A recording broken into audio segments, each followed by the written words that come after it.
Is that? Oh, hell nah, bro. I'm tapping out. F that shit. Alright, it's my favorite day of the week. Demons of the Shadow Realm, episode 9. Make sure you leave a like on this video. Subscribe if you're new around here, because I see a lot of you forgetting to do so. And of course, Patreon, we do have the full live reactions over there. But let's jump into it. I'm sure it's going to be another peak episode. Honestly, that's like one of the best ongoing gimmicks, is just seeing how he responds to the world. What is this magic? They just sell it in bottles? Bro's out here trying to do a whole day's work to get glue, and apparently they sell it for $2. Yo, you can see them? That's gotta be so freaky because no one's gonna believe her. Anyway, I quit. Is there a demon who has an ability that can make a gate? Why does it kind of look like Plank from Ed, Ed, and Eddie if it was like the crack-headed grandma? Anyway, carrying on. To be fair, though, is an expendable soldier really different than what they had before? The more you start realizing the show is just the Mafia versus the Yakuza, the more you realize that they're fine with that type of lifestyle, right? They're making him seem really sus. And I had a lot of trust in fucking Fat Subaru. Jesus. They got I thought the bullets were just heavy. I didn't realize left and right were gonna sit on that poor old Biddy, bro. Oh, so every time someone tails us, we throw them into the Shadow Realm? Okay. What the fuck? Oh. Oh no.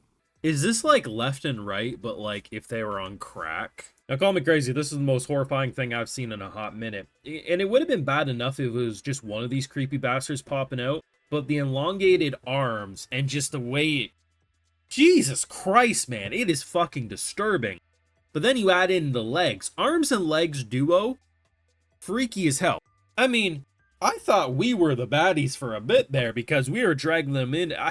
This was one episode of Yu-Gi-Oh! Duel Monsters with like the Grim Reaper card, and like it just felt like we were getting swallowed up by the Grim Reaper. We were hunting people, and then somehow the hunters became the hunted. Literally left and right are saying, everyone stand aside. You guys will die if you try to throw hands. Is this like the Timu cousins of left and right? Because they seem to recognize them. And, you know, we got lucky with the hot duo. It could have been a lot worse as one. Could you imagine? Because here's the thing, right? In this episode, there's a cashier who actually recognizes that left and right are in the line. Now, she thinks she's just going crazy, hallucinating, right? And as we learned either last episode or the episode after or before that, we learned that depending on how things lined up, sometimes you can see the demons even if you don't have a connection to them, right? Could you imagine if this is what our demons looked like? That wouldn't have been a panic attack when you try to close off the cash register because you just can't do it. That would have been a panic attack that sent you into cardiac arrest and you probably would have woke up.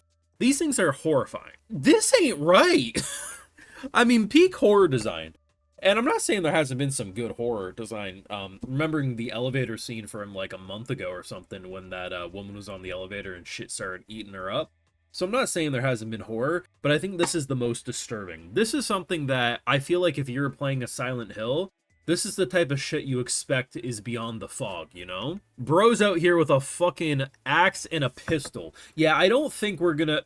You know, for a brief moment, I did kind of think that Yuru might pull off like an Attack on Titan. We'd be like, do some Levi shit where he's gonna jump around and maybe slice their necks. Nah, leave that shit to left and right. This ain't our fight, boss. One of the more interesting moments I honestly thought came from him. So, we know there's two sides that we have current interactions with. We have the village, which we're pretty sure has tried to kill Yuru long ago with assassins, because if he dies, hopefully Seal awakens, blah, blah, blah.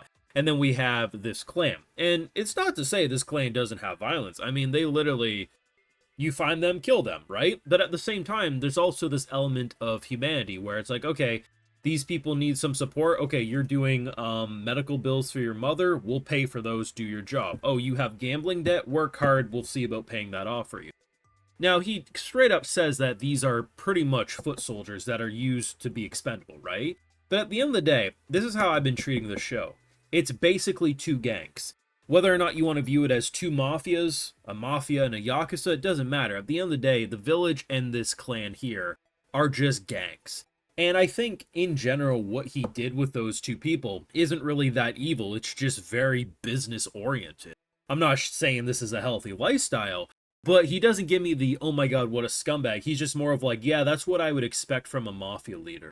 You know, like, if you're going to be a part of this lifestyle, Yeah, loyalty matters. You're gonna probably be thrown into a lot of very sticky situations, but the more loyalty you earn, the less stupidly dangerous situations he'll put you in, and just you rise up the ranks. Not saying this is like the fucking nicest guy on planet Earth, but I will say it feels a lot more understandable what's going on here than it does in the village. Where with the village, there's a lot of bullshit that feels like they try to pretend like everything's normal, that it's a normal village, but in actuality, they're up to nefarious shit, right? I will say, though, fat fucking Subaru over here threw me for a loop. I'm still not sure if I should be sus or not, because up until this episode, I didn't have a sus bone in my body surrounding him, but the way he presented himself here, even the woman on the screen, it's like this mangaka scene of like, oh, you're not meeting deadlines.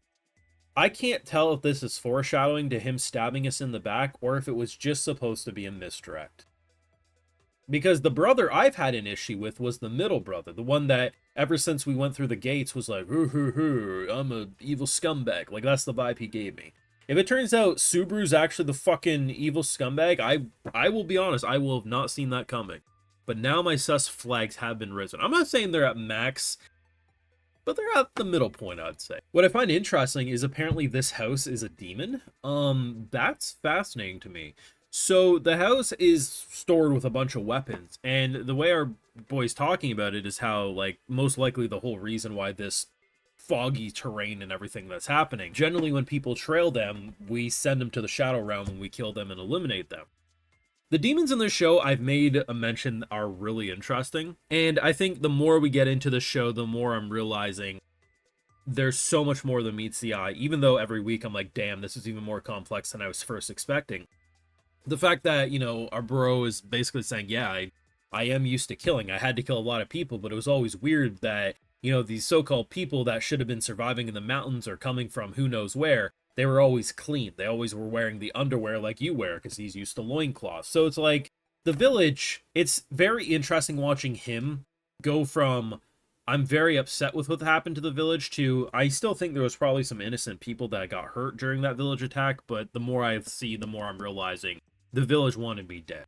They wanted me to stay in that village. Eventually, I would die. I would agree to the pact with the god, and I would waken my seal ability, right? Whatever the third party ends up being, that's probably manipulating shit on both sides, it will be interesting. But, to be honest, I'm going to make a bold prediction. When this story's all said and done, I don't think the sister makes it out alive. I think she survives for a good while, but I definitely believe with how much infatuation and love she has for her brother, I absolutely believe there will come a point where she will sacrifice herself for her brother, and it will be this very big tearjerker moment. I just don't see how she makes it to the finish line of the story. Would I like her to? Yes. Do I expect her to? No. But either way, really good episode. Honestly, this whole show has been fantastic, but I have to reiterate, it's so good that this is a 2-core because it allows us to keep that momentum building rather than giving us 12 episodes and people forget about it ever having to exist, right? Still my favorite show of the season, probably going to be my favorite show of the year, for being honest. But you can let me know your thoughts down below. What did you think of this week's episode? And how horrifying did you find those things at the end? Because if you say you didn't find them horrifying at all, you a questionable son of a bitch, but I respect you. Either way, thoughts down below. Make sure you leave a like, share your support, subscribe, ring that bell, and Patreon for live reactions over there and other exclusives, because I got to give this video shows so my patrons make it all possible over here on YouTube. Alright, so today we got Rumham, Robert Sanders, Phoenix, Mystery Sneeze, Marissa Murphy, Sandre Jacobson, Greg Webster, Gray, and we also have Peter DeGreen. So I appreciate the support. Please take care. Have a good one.